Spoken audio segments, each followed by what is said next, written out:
గారు కలగన్నారు sir, Bhogapuram airport కట్టాలి అని చెప్పి కలగన్నారు. Yes, well and good. 15,000 ఎకరాలు మేము సేకరిస్తాం అని చెప్పంగానే రైతులు బగ్గుమన్నారు. రైతులందరికీ అండగా రోజు వైఎస్ఆర్ కాంగ్రెస్ పార్టీ కూడా నిలబడింది. నాకు అర్థం కాదంటే శేఖర్ రెడ్డి గారు మీరే మాట్లాడు 15,000 ఎకరాలకు బట్ మీకు ఏంటండి అభ్యంతరం? 1,00,000 ఎకరాల్లో ఒక పక్క రాజధాని డెవలప్ చేస్తుంటే 15,000 ఎకరాలు ఎయిర్పోర్ట్కి ఇస్తే మీకేం అభ్యంతరం? ఇప్పుడు ఎన్ని అమ్యూనిటీస్ వస్తాయి, హ్యాంగర్స్ వస్తాయి, and air craft related services అందుబాటులోకి వస్తాయి. ఒక యూనివర్సిటీ కూడా ప్రతిపాదన చేస్తున్నారు. ఇలాంటి వాటన్నిటిని ముందర ఊహించి 15,000 ఎకరాలు అన్నారు, కానీ ఎవరి సొంతానికి అయితే ఏం కాదు కదా.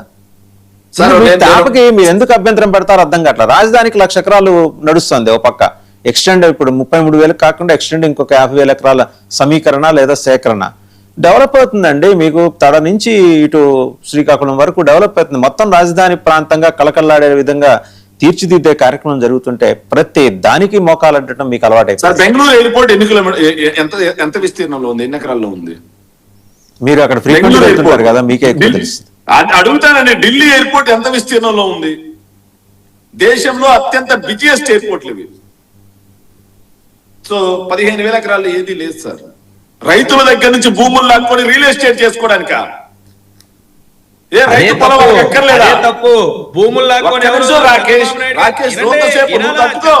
రాకేష్ గారు వస్తాను మీరు మాట్లాడదు. రాకేష్ గారు మీ దగ్గరకు వస్తాను, నెక్స్ట్ మీరే. రాకేష్ గారు మీ దగ్గరకు వస్తాను, ఆగండి, లెట్ హిమ్ కంప్లీట్. మీరు అడ్డుపడ్డా అనుకోండి, ఆయన మాట్లాడేది అర్థం కాదు. రాకేష్ గారు మీరు ఆగండి, నెక్స్ట్ మీ దగ్గరకు వస్తా. మీరు మాట్లాడినప్పుడు రాకేష్ గారు మీరు ఆగండి. రాకేష్ గారు ప్లీజ్, రాకేష్ మీరు ఆగండి. ఆయన మాట్లాడిన మీ దగ్గరికి ఎలాగో వచ్చేది. 15,000 ఎకరాలు తీసుకునేవాడు పనికిమాలినోడు అవుతాడు, బక్కాసుడు అంటారు అలాంటి వాళ్ళని.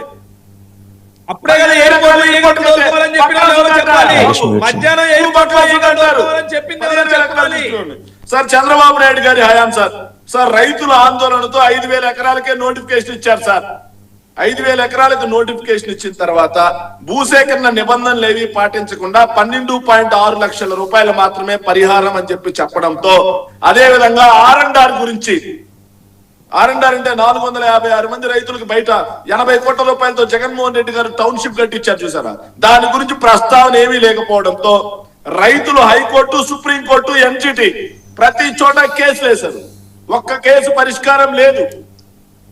ఒక కేసు పరిష్కారం చేయకుండా టెంకాయ కొట్టిపోయారు సార్ హడ్కో నుంచి. అప్పుడు జగన్మోహన్ రెడ్డి గారు ఏం మాట్లాడారు ఒకసారి చూద్దాం. ఏమండి, అప్పుడు జగన్మోహన్ రెడ్డి గారు ఏం మాట్లాడారు చూద్దాం. మీ దగ్గరికి వస్తా ఒకసారి ఇదే అంశానికి సంబంధించి. భోగాపురం ఇంటర్నేషనల్ ఎయిర్పోర్ట్ స్టోరీ కూడా చూస్తే అసలు క్రెడిట్ చోరీ అన్నది చేయడం కోసం ఎన్ని పడరాని పాటలు పడతా ఉన్నాడు చంద్రబాబు నాయుడు అనడానికి ఇది ఇంకొక ఎగ్జాంపుల్. మొదట ఈ ఎయిర్పోర్ట్ 15,000 ఎకరాలు కావాలన్నాడు. ఎయిర్పోర్ట్ కేంద్రానైనా 15,000 ఎకరాలు కేంద్రానైనా అని చెప్పి ప్రజలు విస్తుపోయినారు. తర్వాత 5,000 ఎకరాలు అన్నాడు. తర్వాత మేము అధికారంలోకి వచ్చిన తర్వాత ప్రాజెక్టు సైజును 2,200 ఎకరాలు ఎయిర్పోర్టుకు, ఇంకొక 500 ఎకరాలు ఏరో సిటీకి, మొత్తం 2,703 ఎకరాలకు కుదించి భూసేకరణ పూర్తి చేసి 3 గ్రామాలలో సుమారు 400 కుటుంబాలను తరలించి దాదాపుగా 960 కోట్ల రూపాయలు ఖర్చు చేసి ల్యాండ్ అక్విజిషన్ పూర్తి చేసినాం. టైం పెట్టినాం, ఎనర్జీ పెట్టినాం, కోర్టు కేసులు సాల్వ్ చేసినాం. ల్యాండ్ అక్విజిషన్ మా హయాంలో జరిగింది. ఎయిర్పోర్ట్ ఒక వైపున కడతా ఉన్నప్పుడు ఎయిర్పోర్ట్ కనెక్టివిటీ రోడ్డు కూడా ఈక్వల్లీ ఇంపార్టెంట్. దాని గురించి కూడా అప్పట్లో మేము ఆలోచన చేసినాం. అది ప్లే చేయండి ఒకసారి. గడ్కరీ గారిని ఒకసారి పిలిపించి ఆయన ఏమన్నాడు ఒకసారి.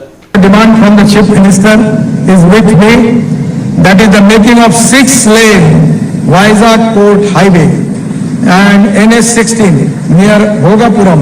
ఆశ్చర్యం ఏంటంటే క్రెడిట్ తీసుకోవాలని ఇంత తాపత్రయపడతా ఉన్న వీళ్ళు అసలు ఆ ప్రాజెక్టులో ఆ రోడ్డు దాని తర్వాత అడుగులు ముందుకేలా మన ప్రభుత్వం పోయిన తర్వాత ఈ 2 ఏళ్లలో ఇల్లు వచ్చిన తర్వాత దాన్ని పర్సూ చేసుకుని అదేదో ఆ ఎయిర్పోర్ట్ అయ్యే టయానికి రోడ్డు కూడా కంప్లీట్ కావాలన్న మినిమం ధ్యాస కూడా వీళ్ళకి లేదు.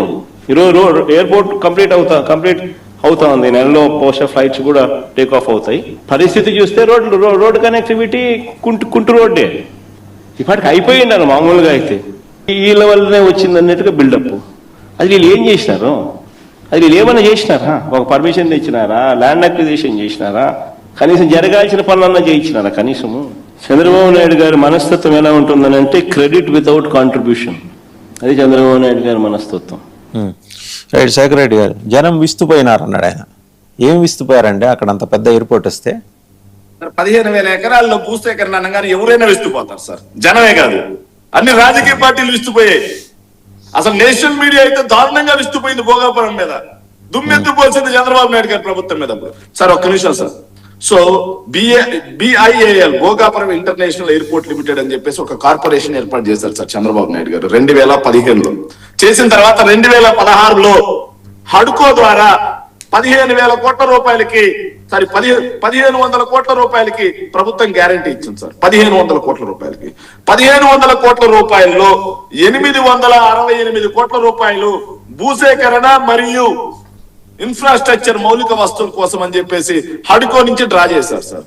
డ్రా చేసినటువంటి నిధులు మొత్తం తాత్కాలిక అసెంబ్లీకి తరలించారు. తాత్కాలిక అసెంబ్లీ భోగాపురం ఎగిరిపోయిందని చెప్పేసి విశాఖపట్నంలో ఒక పత్రిక రాసింది. తర్వాత దాని గురించి చూస్తే నేషనల్ మీడియా మొత్తం దుమ్మెత్తపోసింది. భోగాపురం ఇంటర్నేషనల్ ఎయిర్పోర్ట్ పేరుతో హడ్కో నుంచి రుణాలు తీసుకొచ్చి అసెంబ్లీ, తాత్కాలిక అసెంబ్లీ అమరావతికి తరలించేశారు. భూసేకరణ చేశారు అంటే 6/4/2021 ఈనాడు పేపర్, విశాఖపట్నం ఈనాడు పేపర్ సార్. సో మొత్తంగా ఇంకా సేకరించాల్సింది 500 ఎకరాలు, కోర్టు కేసుల్లో మరో 250 ఎకరాలు కొలిక్కి వస్తున్నటువంటి భూసేకరణ. జగన్మోహన్ రెడ్డి గారు 2,700 ఏదైతే 2,300 ఎకరాలకు గాను 1,800 ఎకరాలు పూర్తి స్థాయిలో అడ్డంకులు తొలగించారు జగన్మోహన్ రెడ్డి గారు అని చెప్పేసి ఈనాడు పేపర్ రాసింది. ఎప్పుడు 2021 భూసేకరణ కోసం చంద్రబాబు నాయుడు గారి ప్రభుత్వం ఖర్చు చేసింది 2015 నుంచి 2019 వరకు భూసేకరణ మరియు మౌలిక వస్తువుల కోసం 141 కోట్ల రూపాయలే అని బడ్జెట్ ప్రతులు చెప్తా ఉన్నాయి, కాక్ చెప్తా ఉంది. కానీ మొత్తం మేమేంది ఉన్నారు. కానీ జగన్మోహన్ రెడ్డి గారు వచ్చిన తర్వాత మిగిలినటువంటి భూసేకరణ చేయటమే కాకుండా R&R ప్యాకేజ్ ఇవ్వడమే కాకుండా మౌలిక వస్తువులు కల్పించడమే కాకుండా వీళ్ళు ఇస్తా అన్నటువంటి 12 లక్షల రూపాయల్ని 35 లక్షల నుంచి 36 లక్షలకి పెంచి ఏదైతే అసైన్డ్ భూములకు కూడా జరాయితీ భూములకు తగినట్టుగా ధర ఇచ్చి రైతులను ఒప్పించి కోర్టులో కేసులు తీయించి చేశాం. సో తర్వాత ఇది ఒకసారి చూడండి sir. 33/2020 GOMS number 18, 33/2020 GOMS number 18. దీనికి సంబంధించి సో ఏదైతే లోపల ఒక పాయింట్ ఉంటుంది సార్, నేను చదివి వినిపిస్తాను దీనికి కావాలంటే. దీని ప్రకారం ఏదైతే భోగాపురం ఇంటర్నేషనల్ ఎయిర్పోర్ట్ అనేది, ఈ ఎయిర్పోర్ట్ పూర్తిగా ఇక భోగాపురం ఎయిర్పోర్ట్ నిర్మాణం పూర్తిగా GMRK అని చెప్పి మేము బదలాయించాం. GMRK అని బదలాయించిన తర్వాత LOA ఇచ్చింది కూడా, ఏదైతే లెటర్ ఆఫ్ అవార్డు ఇచ్చింది కూడా మేమే, GMR అఫీషియల్ దాంట్లో ఉంటది. సో వాస్తవాలు ఎలా ఉంటే వీళ్ళు వచ్చి మేమేం పీకామని చెప్పి చంద్రబాబు నాయుడు గారు తనయుడు ప్రస్తుత విద్యాశాఖ మంత్రిగా ఉన్నటువంటి ఆయన అంటున్నారు సార్. సో మేము పీకింది 1,200 కోట్లు ఖర్చు చేశాం, మీరు కనీసం భూసేకరణ కూడా పీకలేదు. సార్ వీళ్ళది ఎలా ఉంటుందంటే సార్, వీళ్ళ యొక్క క్రెడిట్ చోరీకి ఒక చిన్న ఉదాహరణ చెప్తాను సార్. 2018 డిసెంబర్లో తిరుపతి దగ్గర TCL అని చెప్పి ఒక కంపెనీ వచ్చింది సార్. TCL అనే కంపెనీ వస్తే హడావుడిగా ఎన్నికలు ఉన్నాయి కాబట్టి కనీసం వాళ్ళకి భూసేకరణ భూమి కేటాయించలా, వాటర్ కేటాయించలా. ఆ భూమిలో కాకుండా పక్క భూమి తుప్పల్లో అప్పటికప్పుడు చంద్రబాబు నాయుడు గారు వెళ్ళి TCL ని శంకుస్థాపన చేసి వచ్చేస్తాడు సార్. తర్వాత జగన్మోహన్ రెడ్డి గారు వచ్చిన తర్వాత ఆ TCL ఇన్ఛార్జ్ కెవిన్ వ్యాంగ్ అనుకుంటా అతను, ఆ కెవిన్ వ్యాంగ్ వచ్చి అడుగుతాడు, సార్ మాకు ఏం భూమి ఇవ్వలేదు, వాటర్ ఇవ్వలేదు, ఏమి ఇవ్వలేదు. చంద్రబాబు నాయుడు గారు జస్ట్ శంకుస్థాపన చేసి వెళ్ళిపోయాడు. తర్వాత జగన్మోహన్ రెడ్డి గారు 149 ఎకరాలు భూమి కేటాయించి, వాటర్ కేటాయించి, మౌలిక వస్తువులు కేటాయించి 2022లో పోయి ఓపెన్ చేస్తే సో అది మాదే అని చెప్పుకుంటారు సార్.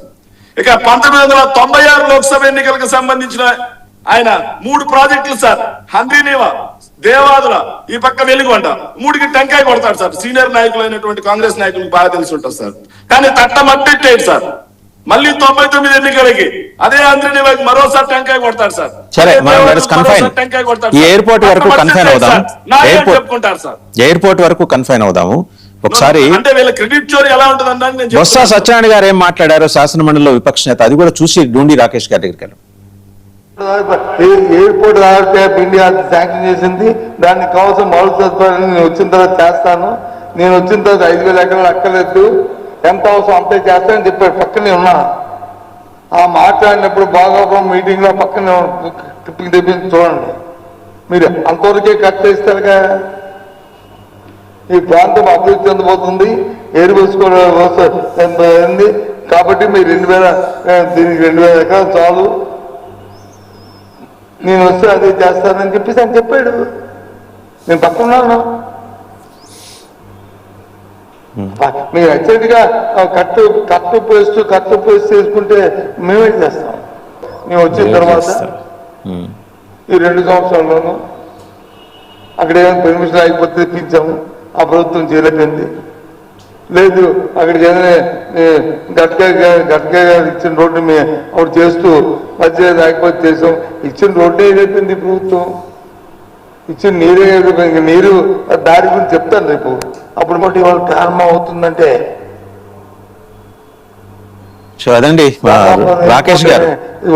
1 పాయింట్ నేను ఒక పాయింట్ చెప్పి ముగిస్తాను సార్ దయచేసి. రాకేష్ ఒక్క నిమిషం ఒక పాయింట్ చెప్పి ముగిస్తాను, చిన్న పాయింట్ సార్. మేము అసలు ఎయిర్పోర్ట్ ఏమీ కట్టలేదు అన్నారు సార్. సో ఇది ఒక్కసారి చూస్తే సార్ 8 ఆగస్ట్ 2024, 8 ఆగస్ట్ 2024 ఈ కూటమి ప్రభుత్వం అధికారంలోకి వచ్చిన కొత్తలో లోక్సభ మొదటి సెషన్స్, ఆ సెషన్స్ లో Vizianagaram MP TDP MP Kalisetti Appalanaidu అడిగిన ప్రశ్నకు భోగాపురం ఎయిర్పోర్ట్ మీద కేంద్ర మంత్రిగా ఉన్నటువంటి మనోహర్ మెహర్ నేతను ఇచ్చిన సమాధానం ఏంటో తెలుసా సార్? వీళ్ళు 2024 జూన్ వరకు 17% పనులు చేస్తామని టార్గెట్ పెట్టుకుంటే పూర్తయినటువంటి పనులు 35%, double the number. YSR Congress party regime లో ఎయిర్పోర్ట్ కన్స్ట్రక్షన్ అయిపోయింది అని చెప్పి కేంద్ర మంత్రి మీ మంత్రికి మీ ఎంపీకి సమాధానం ఇచ్చారు. కానీ వీళ్ళు పచ్చి అబద్ధాలు ఏం పీకారు అని మాట్లాడితే ఇక ఏం పీకాలి? ఇంతకు మించి భూసేకరణ పీకింది మేమే, మౌలిక వస్తువులు పీకింది మేమే, ఎయిర్పోర్ట్ జిఎంఆర్ కట్టబెట్టింది మేమే, 35% పన్నులు పీకింది మేమే, ఇంకేం పీకాలి? భూసేకరణ కూడా చేయకుండా అనుమతులు తీసుకోకుండా మీరు పీకింది ఏంటి? రైట్ శేఖర్ రెడ్డి గారు ఆగండి. రాకేష్ గారు రాకేష్ గారు 15,000 ఎకరాలు మీ ప్రతిపాదన, జనం నుంచి రైతుల నుంచి ఆగ్రహం వచ్చిన తర్వాత 5,000 కుదించుకున్నారు. 5,000 కూడా కాదు, 2,200 తోటి ప్రపంచంలో వరల్డ్ క్లాస్ ఎయిర్పోర్ట్స్ వాటి విస్తీర్ణం ఎంత అనేది లెక్కలతో సహా ఆయన ప్రపంచ ప్రయాణికుడు శేఖర్ రెడ్డి గారు చెప్పారు. ఆ డీటెయిల్స్ అన్ని కూడా స్టాటిస్టిక్స్తో సహా చెప్పారు. అంత అవసరమా? రైతుల పొట్టకొట్టి ఇంత చేయాల్సిందా? రైతులకి పూర్తి స్థాయిలో కాంపెన్సేషన్ ఇచ్చారా? రైతుల్ని పిలిచారా? ఇందాక బాజీ గారు కూడా అడిగారు, ఎవరైతే దీనికి భూములు ఇచ్చారో అమరావతి భూములు ఇచ్చిన వాళ్ళందరినీ పిలిచి సన్మానం చేసుకున్నాం. మీకు గుర్తుంది కదా మీ ప్రభుత్వం మొదటిసారి అధికారంలోకి వచ్చినప్పుడు. మరి అలాగే ఇక్కడ ఎయిర్పోర్ట్కి ప్రతిష్టాత్మక ఎయిర్పోర్ట్, అందులో మన తెలుగు యోధుడి పేరుంది, అల్లూరి సీతారామరాజు పేరు ఉన్నప్పుడు వాళ్ళందరినీ పిలిచి సన్మానం చేసుకోవాలి కదా. అలాంటి ప్రతిపాదన ఉందా? అంటే ఈరోజు హడావుడి కాబట్టి నిదానంగా చేస్తారా?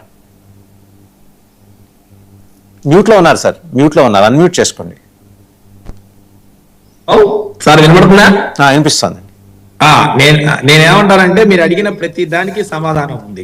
ఏదైతే ఎయిర్పోర్ట్ కోసం ముందుకొచ్చి అన్ని రకాలుగా సహకరించిన 403 రైతులకి ఆంధ్రప్రదేశ్ రాష్ట్ర ప్రభుత్వం ఎయిర్పోర్ట్ ఏవియేషన్ అథారిటీ తరఫున ఆహ్వానాలు అందజేయటం జరిగింది.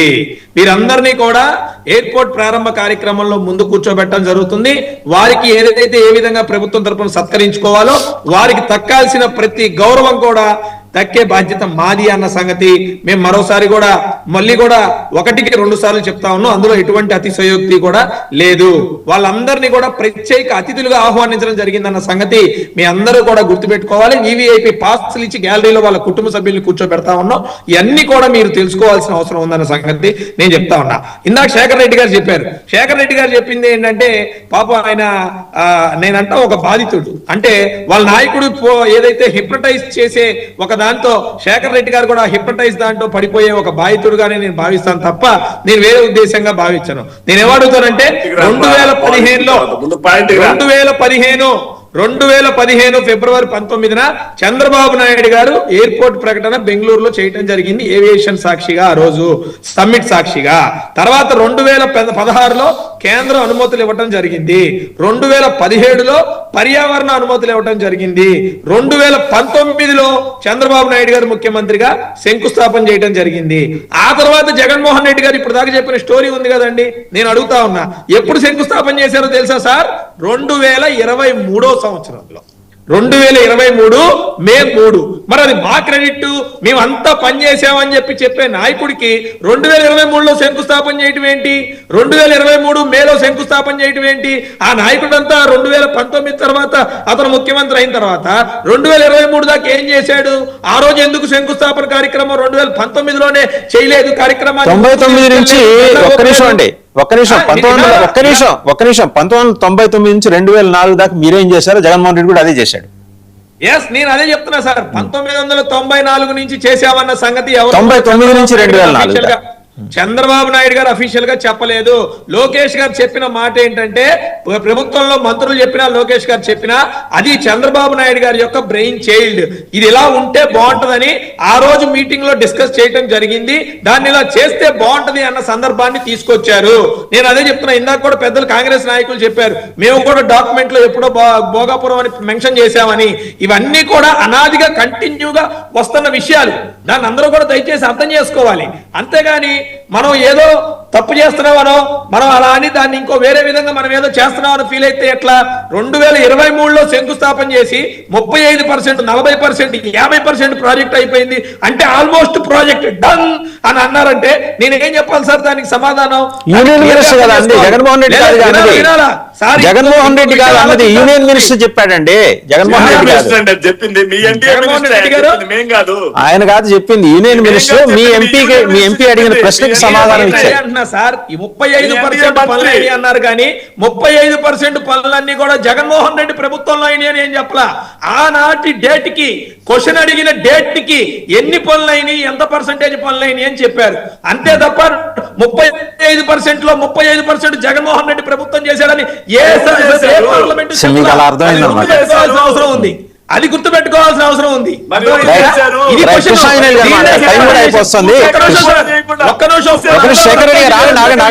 శేఖర్ రెడ్డి గారు ఆగండి, కంప్లీట్. మళ్ళీ కృష్ణాంజనేయులు గారు కూడా మాట్లాడారు.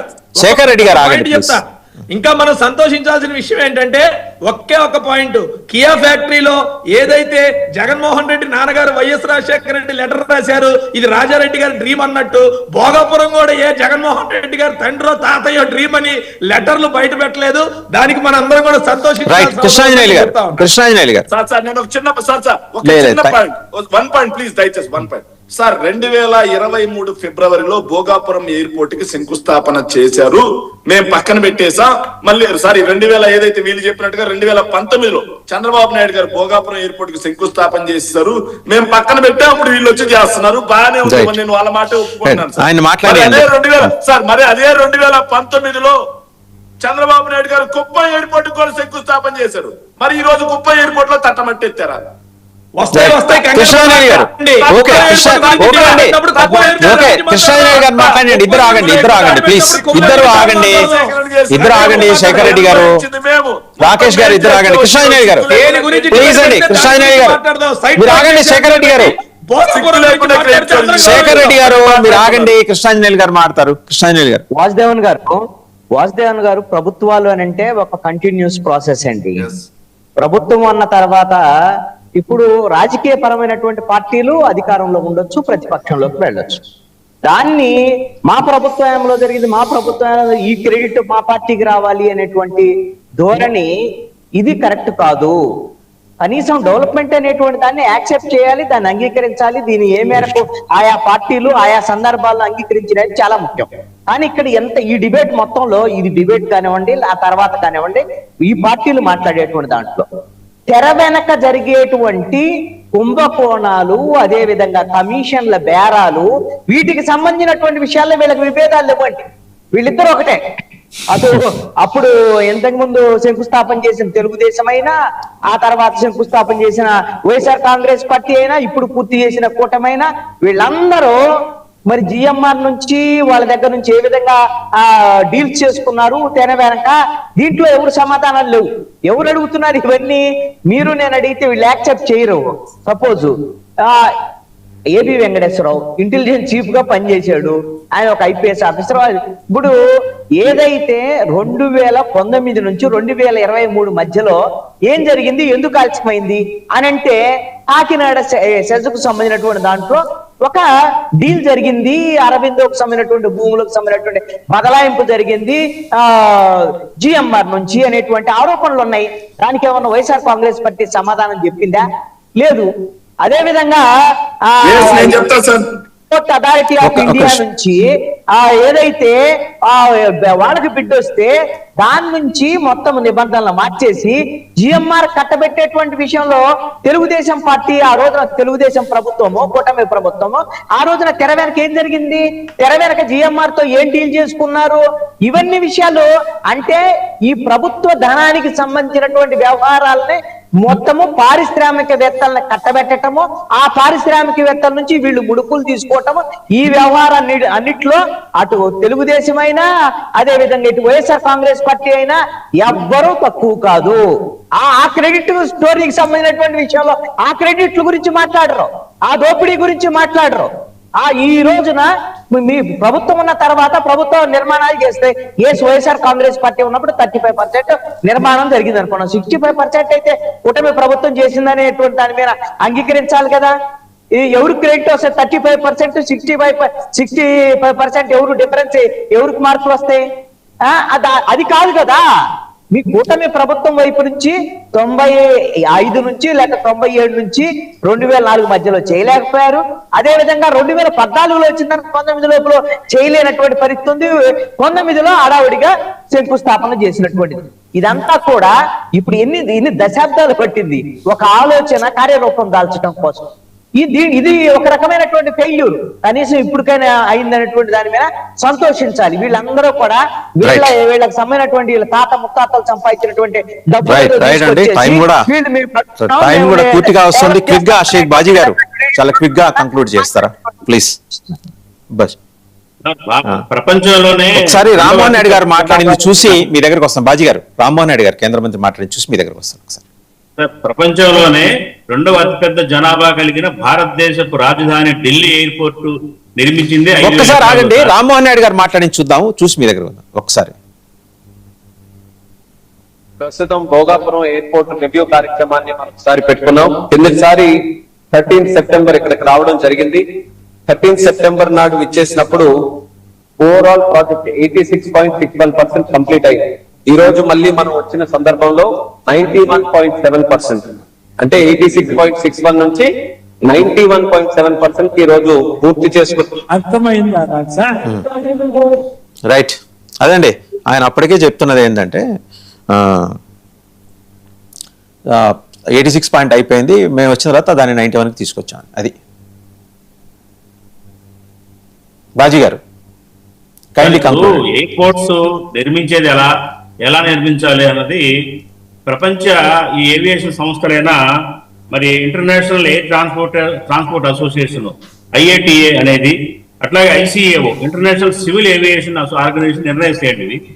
ఎందుకంటే ఎంతమంది ట్రాఫిక్, ఎంతమంది ప్రయాణికులు ఉన్నారు, ఎన్ని విమానాలు వస్తాయి, అక్కడ కార్గోకి ఎంత అవసరం, ఇవన్నీ కూడా మొత్తం వీటన్నిటి ఆధారంగా ఆ ఎయిర్పోర్ట్ సైజ్ ఎంత ఉండాలి, ఎన్ని ఎకరాలు అవసరం అనేది వాళ్ళు సజెషన్స్ ఇస్తారు.